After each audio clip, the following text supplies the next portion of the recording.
कानपुर में 8 पुलिस वालों के हत्यारे गैंगस्टर विकास दुबे का एनकाउंटर हुए अब 1 हफ्ता बीत चुका है और अब न्यूज चैनल्स के लिए इस खबर में कोई मसाला नहीं बचा। इसलिए अब आप किसी न्यूज चैनल पर विकास दुबे से जुड़ी कोई खबर नहीं देखेंगे। और आपको याद होगा जब विकास दुबे की खबर चल रही थी उस समय बाकी सब खबरें रुक गई थी, यहां तक कि चीन की खबर भी उस समय रुक गई थी। ऐसा लगता था जैसे पूरे देश में विकास दुबे के अलावा कोई और खबर है ही नहीं। लेकिन जी न्यूज ने अब यह तय किया है कि हम ऐसी खबरों को दबने नहीं देंगे और उनकी तह तक जाएंगे। इसलिए विकास दुबे के गांव से की गई ये फॉलो अप रिपोर्टिंग आपको जरूर देखनी चाहिए, क्योंकि आपने देखा होगा न्यूज चैनल और मीडिया शुरुआत में तो आपको सारी खबर बता देता है, लेकिन उसके बाद उसका फॉलो अप कभी नहीं करता। उसके बाद उस जगह पर कभी जाकर यह नहीं देखता कि घटना के बाद वहां पर अब क्या हुआ। उससे पहले आप इस गांव में रहने वाले लोगों से जुड़ी कुछ बातें जरूर जान लीजिए और फिर हम आपको ये खबर दिखाएंगे। जी न्यूज के कैमरे पर गांव के लोगों ने विकास दुबे के अत्याचार की जो चश्मदीद गवाहियां दी हैं वो आपको कहीं और सुनने और पढ़ने को नहीं मिलेंगी। विकास दुबे का अंत इस गांव के लिए एक नया सवेरा लेकर आया है, क्योंकि लगभग 2500 की आबादी वाले इस गांव के हर शख्स के पास विकास दुबे के अत्याचारों की कोई ना कोई कहानी है, कोई ना कोई आप बीती है। विकास दुबे कैसे गांव के लोगों को मारता पीटता था, डराता था, कैसे अपनी अदालत लगाकर निर्दोष गांव वालों को सजा सुनाता था। और यह सब कुछ एक लोकतांत्रिक देश में चल रहा है जहां पर सरकारें हैं। गांव वालों को झूठे मुकदमों में फंसाकर जेल भिजवा देता था, कैसे गरीबों के हक के पैसे से अपने साम्राज्य का विस्तार करता था और कैसे उसने 30 वर्षों तक बिकरू गांव को अपना बंधक बनाकर रखा। इसकी गवाही देते हुए गांव के लोग आज भी सिहर उठते हैं, क्योंकि उन्हें डर है कि एक विकास दुबे तो मारा गया, लेकिन कहीं दूसरा विकास दुबे पैदा ना हो जाए। जो लोग विकास दुबे के एनकाउंटर से आहत हैं और उसकी मौत का दुख भुला नहीं पा रहे हैं, जो कह रहे हैं कि विकास दुबे को जिंदा रहने का अधिकार था, एनकाउंटर नहीं होना चाहिए था, उन्हें विकास दुबे के गुनाहों की चश्मदीद गवाहियों पर आधारित आज ये ग्राउंड रिपोर्ट जरूर देखनी चाहिए।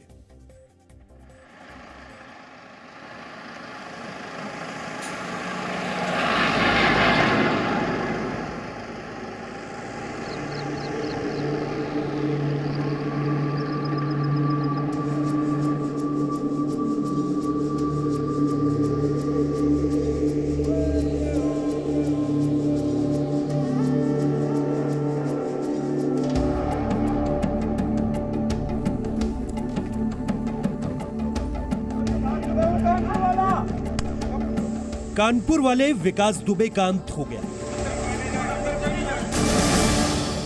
लेकिन क्या बिकरू गांव में उसके नाम के खौफ का खात्मा हुआ? जिस बिकरू गांव को विकास दुबे ने 30 वर्षों तक अपने आतंक का अड्डा बनाकर रखा, उस गांव का अब क्या हालचाल? ऐसे ही ढेरों सवाल मन में लेकर जी न्यूज की टीम बिकरू गांव पहुंची। क्या इलाके में विकास दुबे का खौफ कम हुआ है और क्या जो लोग डरते थे विकास दुबे से वो कैमरे पर अब गवाहियां देंगे? चलते हैं बिकरू गांव और आज आपके लिए एक विशेष रिपोर्ट जी न्यूज लेकर आए हैं।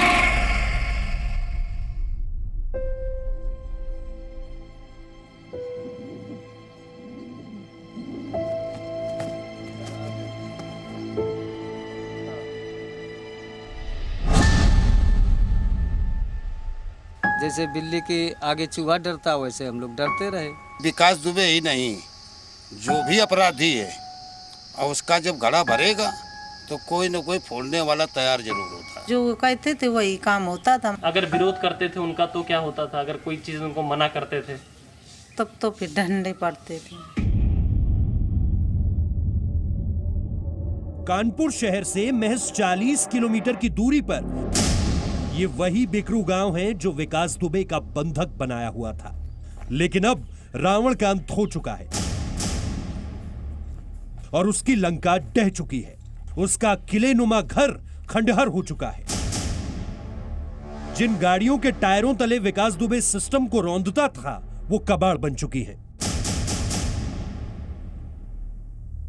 विकास दुबे ने जिस दिन से 8 पुलिसकर्मियों की हत्या की उसके बाद से ही बिकरू का यह गांव खाली होने लगा। कई घर पूरी तरह से खाली हो गए। मेरे पीछे भी आपने जो घर देखा, इस घर में भी इस वक्त कोई नहीं रह रहा है। यही नहीं, आप देखिए मेरे ठीक पीछे विकास दुबे का घर है जिसे पूरी तरह से ध्वस्त किया जा चुका है। लेकिन जो कुछ भी इसके करीबी थे, जो सहयोगी थे, उनके घर भी इस वक्त खाली है। उनके परिवार के लोग यहां से भागे हुए हैं। बिकरू गांव अब विकास दुबे के अत्याचारों से आजाद हो चुका है, लेकिन उसने गांव वालों को जो जख्म दिए उन्हें भुला पाना आसान नहीं। जी न्यूज ने जब बिकरू गांव में विकास दुबे के अत्याचारों की गवाहियां सुनी तो अंदाजा हुआ कि जब एक अपराधी खुद को भगवान मान लेता है तो वो कितना बड़ा शैतान बन जाता है। विकास दुबे के गांव बिकरू में जब आप घूमेंगे तब आपको जगह जगह पर दर्दनाक कहानियां सुनाई पड़ेंगी और उसके अत्याचार की गवाहियां आपको सुनने को मिलेंगी। और इस वक्त हम पहुंचे हैं अब्दुल सलाम के घर पर। आप इनके चेहरों को देख लीजिए। ये चेहरे आज खौफ से दूर हुए हैं पहली बार, क्योंकि इनके ऊपर इस कदर अत्याचार किया जाता था विकास दुबे की तरफ से कि ये बेचारे सहमे रहते थे, डरे रहते थे। इन्हें जेल भिजवा दिया जाता था। पुलिस से शिकायत क्या करते करके ना भाई, पुलिस फैसला सब यही हो जा रहा है। अगर कोई वैसे आपस में झगड़ा होता था तो यही फैसला हो जा रहा है। पुलिस तक मामला, अब पुलिस से अगर कोई कहता भी जाए तो वहाँ रिपोर्ट लिखी नहीं जाएगी। वहाँ से टाला के ना मालूम भगा दे रहा है। पहले बिकरू गांव में नीम के इसी पेड़ के नीचे अपनी कुर्सी लगाकर गैंगस्टर विकास दुबे 30 वर्षों से अपने आतंक की जड़ें मजबूत करता था। इसी पेड़ के नीचे बैठकर विकास दुबे ने न जाने कितने लोगों को डराया, धमकाया और अपने गुर्गों से पिटवाया भी। जो लोग विकास दुबे के एनकाउंटर पर सवाल खड़े कर रहे हैं उन्हें बिकरू गांव एक बार जरूर आना चाहिए, क्योंकि यहां पर आकर उन्हें पता चलेगा कि विकास दुबे के अत्याचार की पूरी कहानी क्या है। गांव के कुछ लोगों ने नाम न बताने की शर्त पर हमें यह जानकारी दी कि जो लोग विकास दुबे का विरोध करते थे, विकास दुबे उन्हें अपने घर में बुलाकर इसी नीम के पेड़ में बांधकर मारता था। यही नहीं, विकास दुबे का बुलेट और बैलेट दोनों पर कंट्रोल था, यानी कि चुनाव में वोट किसे देना है गांव के लोगों को यह भी विकास दुबे तय करता था। और जो इसके विरोध में जाता था, विकास दुबे उस पर अत्याचार करता था। यानी विकास दुबे ने अपराध के जरिए पुलिस, प्रशासन और सफेद पोश नेता तीनों पर जबरदस्त कंट्रोल कर लिया। विकास दुबे बिकरू गांव को अपनी पुश्तैनी जायदाद समझता था और गांव में रहने वाले लोगों को अपना गुलाम। अपने खिलाफ उठने वाली आवाज को विकास दुबे चुप करवा देता था। जो उसका विरोध करता था उसको खुद सजा सुनाता था। लोगों पर झूठे मुकदमे करवाकर जेल भिजवा देता था। जिस चीज पर विकास की नजर पड़ जाती थी वो उसकी हो जाती थी, फिर चाहे जमीन हो या गांव की बहू बेटियां।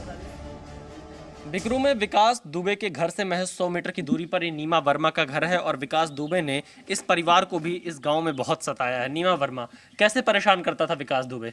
किस किस तरह से आप लोग को परेशान करता था? मतलब जनता ज्यादा नहीं परेशान, अब यही मतलब जो कहते थे वही काम होता था। मतलब अब उनका कहना अगर नहीं मानते थे तो डंडे पड़ते थे। यही मारो थे एक बार देवर एवर का, मतलब सब लोगों का मारन लागत थे जो को कही नहीं सकत उनको। आदमी भी नहीं, औरतों भी मार खा जाती नहीं, तो सब यही मान लो कि डरते थे। बिकरू गांव में हमें ढूंढने पर भी एक ऐसा शख्स नहीं मिला जिस पर विकास दुबे ने जुल्म ना किया हो। चाहे बुजुर्ग हो या महिलाएं, विकास दुबे की बुरी नजर से कोई नहीं बचा। लेकिन बिकरू गांव में अभी भी एक अजीब सी खामोशी है। लोग खुश तो हैं, लेकिन अब एक नया डर इस गांव को सता रहा है कि कहीं कोई दूसरा विकास दुबे पैदा ना हो जाए। अब लेडी डॉन की जो धमकियां वो दे रहे हैं कि देख लेंगे, वही खत्म हुए हैं। घर परिवार तो सभी बाकी है अभी, और कहाँ तक, किस स्तर तक, कहाँ क्या होगा। सही लग रहा है, नहीं काउंटर हुआ है, मारा गया है। सही लग रहा है। अब तो बहुत है चिमचा लोगन के हैं? अब चिमचा लोग बहुत हैं, साथी गांव के जिंदा घूम रहे हैं। जब पूरा सिस्टम एक अपराध के आगे घुटने टेक देता है तो विकास दुबे जैसे अपराधी पैदा होते हैं जो राजनीति के दम पर कानून को अपनी जेब में रखकर चलते हैं। बिकरू गांव इसका जीता जागता उदाहरण है और गांव का हर नागरिक इसका चश्मदीद गवाह। चुनाव जब आता था तो निर्विरोध प्रधानी का चुनाव यहाँ होता है, बस किसी को खड़ा नहीं होना देता है, निर्विरोध प्रधानी होती है। और दूसरे चुनाव में क्या कहता है, ये वोट अपने हिसाब से डलवाता है या आप लोग स्वतंत्र थे कि अपने हिसाब से डाल पाएंगे? विकास दुबे के कहने पर ही डालते थे? काश दुबे कहने में तो सबे चलते, डर के वजह से जहाँ कई दिन उन्होंने वोट डाला वहीं पड़े थे वोट, जे कहना ही करते का तो नहीं पड़े वोट। यहाँ राशन वगैरह भी वो आप लोग का खा जाता था, नहीं देता था? राशन 2-3 महीने मिलता था, तीसरे महीने में 2 महीने का राशन नहीं देता था। बेकरू गांव के लोगों के लिए विकास का मारा जाना एक नई जिंदगी मिलने के बराबर है। बेकरू गांव के लोग कहते हैं कि उन्हें सही मायनों में आजादी अब मिली है, लेकिन देश में न जाने ऐसे कितने बेकरू गांव हैं जो विकास दुबे जैसे अपराधियों के बंधक बने हुए हैं। ये घटना हमारे लिए सिर्फ अपराध का मुद्दा नहीं है, बल्कि एक सामाजिक मुद्दा है, क्योंकि आज सिर्फ एक विकास दुबे मरा है। न जाने ऐसे कितने विकास दुबे को इस सिस्टम ने जिंदा रखा होगा। नेताओं, मंत्रियों, अधिकारियों के नेक्सस से न जाने कितने विकास दुबे अपराध की दुनिया में फल फूल रहे होंगे। इसलिए जी न्यूज की इस मुहिम में आपको भी शामिल होने की जरूरत है। अपराध के खिलाफ आवाज उठाने की जरूरत है, एक सामाजिक क्रांति शुरू करने की जरूरत है, ताकि अपराध को जड़ से खत्म करने की कवायद पूरे देश में शुरू हो सके। नहीं तो न जाने ऐसे कितने विकास दुबे पैदा होंगे जो हमारे समाज के लिए घातक होंगे। कैमरामैन जॉय अजीत के साथ विशाल पांडे, जी मीडिया, बिकरू गांव, कानपुर। आपने ये गांव देखा, क्या आपको ऐसा लगा कि ये 2020 का भारत है? आज भी आपने देखा होगा कि विकास दुबे जैसे जो लोग हैं वो कैसे इस गांव में लोकतंत्र की हत्या कर रहे थे, खुलेआम लोगों का राशन लूट लेते थे, कोई सरकारी योजना वहां पर पहुंच नहीं रही है, यहाँ तक कि लोगों का वोट भी ये अपराधी लूट लिया करता था। इसलिए जैसा कि हमारी रिपोर्ट से भी आपको पता चला होगा, देश के लोगों को इस तरह के अपराधियों के खिलाफ पहले दिन से ही आवाज उठानी चाहिए।